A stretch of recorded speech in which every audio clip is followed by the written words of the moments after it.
Hey everyone, JVGM 98 here. And boy, we got some leaked news to talk about tonight. So it looks like we might be getting news on Xenoblade Chronicles' future sometime very soon in the future. But before we start breaking down things, let's go over what was mentioned in the article. This info is coming from Imran Khan's fanbite article, and Imran Khan is known to have legit sources. So if you want to go ahead and read it for yourself, the link will be below in the description. So it seems like Xenoblade Chronicles 3 is coming very soon. With what this information is letting us know, we should be seeing it relatively shortly. And Imran Khan here broke it down for us on what he heard. So before we mention what Imran Khan said, there's one thing we do gotta mention that he posted on the article. In the article, he links to a video where Jenna Coleman, the voice actress for Melia, might have let slip that she's currently working on another Xenoblade game. In this little talk, she mentioned how she came, for Melia back in Xenoblade. She came back for the sequel, which I don't blame her that she doesn't realize that she came back for Future Connected, if you want to know. She was not in Xenoblade 2 at all. But then she mentions how there might be a third game, and she wasn't sure if she was supposed to let that information out. I will break this down more as we go through the article. The next thing mentioned in this article is that Imran Khan says that Xenoblade Chronicles 3 is currently in development and it's near the end of its stage, but it might be held back for several reasons. With the whole thing that Jenna Coleman says about how she's coming back for a third game and she wasn't, she didn't know if she had to let that slip. I think if Jenna Coleman was to be returning for a sequel and the game is near its end stage, then it would make sense for the voice acting of the game to be complete. Also, just hearing that Xenoblade Chronicles 3 is almost complete just makes me extremely happy. Bro, I'm so ready for Xenoblade 3. But here's where things get interesting, or dark really. So the game is going to be a sequel to Xenoblade Chronicles 2. Now remember, just because you see sequel to Xenoblade Chronicles 2, it doesn't mean that it's going to follow Xenoblade Chronicles 2, because while Xenoblade Chronicles 2 is a sequel to Xenoblade Chronicles 1, you didn't have to play 1 to understand what happens in 2. So yeah, it will be a sequel to Xenoblade Chronicles 2. It'll apparently take place in the far future, and will even have characters from both 1 and 2 who outlived their friends. So this for me is very interesting. I guess we'll be going into some spoilers here, so if you want to avoid that, go ahead and click off right now. But if you've played all the Xenoblade games, strap on in. But this one is more going into theory territory, and it's related to Xenoblade Chronicles Future Connected. Now Future Connected doesn't really add much to the future of the series in terms of what's gonna happen next, but it does leave people theorizing about the enemy that you fought at the end of Future Connected. The final boss of Future Connected looks like those monsters that you find in the land of Mortha, the whole town is destroyed, where the original the architect used to live at before the Xenoblade 2 world became Allrest. And it got people speculating on, are the worlds of Xenoblade 1 and 2 merging? And if Imran Khan's source is correct, then it seems like that might be the case, given how they're mentioning that we're going to be seeing Xenoblade 1 and 2 characters outliving their friends. So with the Xenoblade 1 cast, the only character I can see outliving everyone would be Melia. The high end tier race lives for such a long time. I believe Melia is 89 during the events of Future Connected, and her dad was 380 years old during the events of Xenoblade 1. Who knows how long the high end tier can live for, but they have a huge lifespan, and if this is far into the future, we can be seeing Melia still alive. This would also make sense, as Jenna Coleman mentioned, she's apparently working on another Xenoblade game, and this would fit in perfectly, for characters who have outlived their friends. Melia, a very old character, it will make sense. But another thing to think about is that means we're probably gonna have to see characters like Shulk, Rein, Dunban, Ricky, Fiora, Sharla to be dead. I'm not ready for that, man. I love these characters. I'm not ready to see these characters dead. And now moving on to the Xenoblade 2 characters, which is also gonna hurt. So as we know, we have the drivers and blades. The blades have a huge lifespan.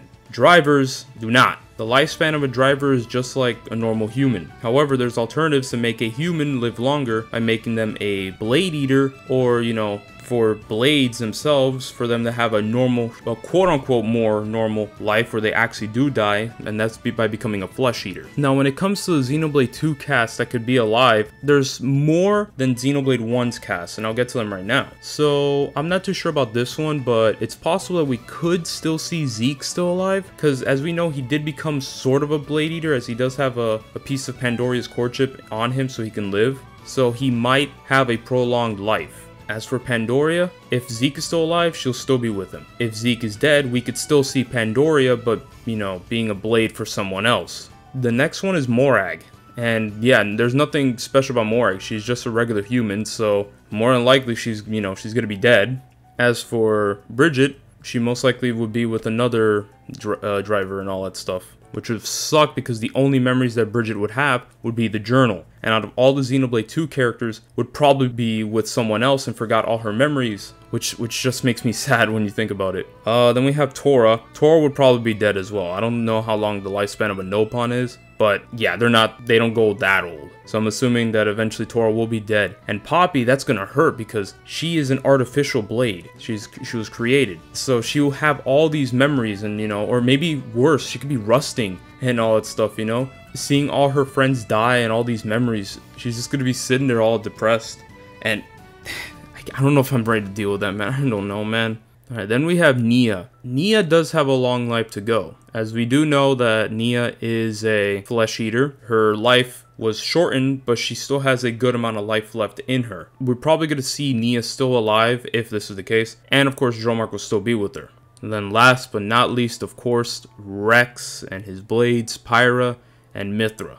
Pyra and Mithra are unique blades, as once they're woken from their core crystal, they will still be able to walk around the earth even if their driver is dead, given how they're very special. Of course, Rex is a normal human, so once his time has come, he's gone. So we could be seeing a world where Rex is gone and only Pyra and Mithra are still living in it. Man, they really about to kill off both Shulk and Rex in this game.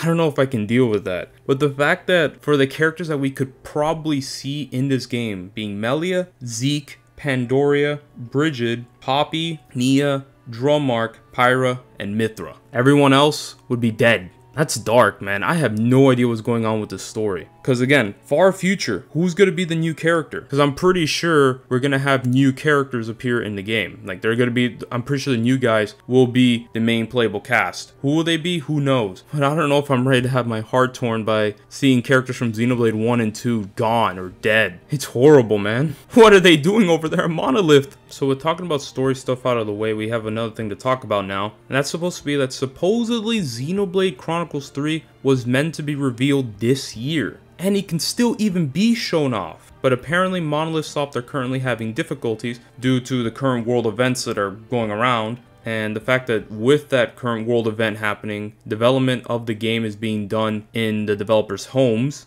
And that apparently they're having issues optimizing the game for the Nintendo Switch. Supposedly they're pushing the limits of this console. Now this to me is very interesting. I'm just saying, man, I want a Switch Pro. Because I feel like if we had a Switch Pro, they wouldn't be running into these kind of issues. But the fact that they're pushing the limits of the Switch, I'm ready to see how amazing this game is going to be. And also, so the release was planned for winter 2021. So supposedly the game could have been coming out this year. But it's possible that this game is going to release in the first half of 2022. Which I'm fine with. If it takes a little bit longer to get, you know, a masterpiece of a game out, then I'm all for it. I don't mind waiting. I'll be patiently waiting. So yeah, it's possible the game could still be shown off this year and even come out this year. If it doesn't release this year, then we have next year, which again, I'm fine with. Like, Monolith Soft has proven to people that they're probably some of the GOATs of developers, man. Monolith Soft is killing it right now, man. I'm really, really happy that Xenoblade Chronicles has become this huge IP now, and more people are playing the games, and more people become fans of the games. But yeah, no, like, so it seems like Xenoblade Chronicles 3 is coming, and it's gonna be probably a gut puncher if what we've been reading here is true. But let me ask you guys something. Are you guys ready for Xenoblade Chronicles 3? Because I am. Let me know what your thoughts are in the comments down below. Anyways, thank you for watching today's video. If you like what you saw, like it, share it around with others. Also, make sure to follow me on Twitter. The links will be in the description down below. Thanks for watching. Have yourself a great day or night whenever you're watching this. And take care.